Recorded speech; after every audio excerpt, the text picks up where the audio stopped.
Well, this is what I bought the Neotech for.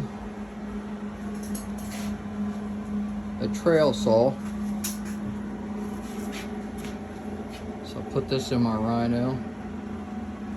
That's how I mounted it, right here, where the roll cage mounts. That way I didn't have to weld to the Rhino. And then put it there. I'll stabilize it up top. It's a little bit wobbly, but this is a heavy saw. But I'll put something up here to stabilize it. But there you have it. Looks pretty good, I think. And we shouldn't hit our heads on the handlebar or the handle right there.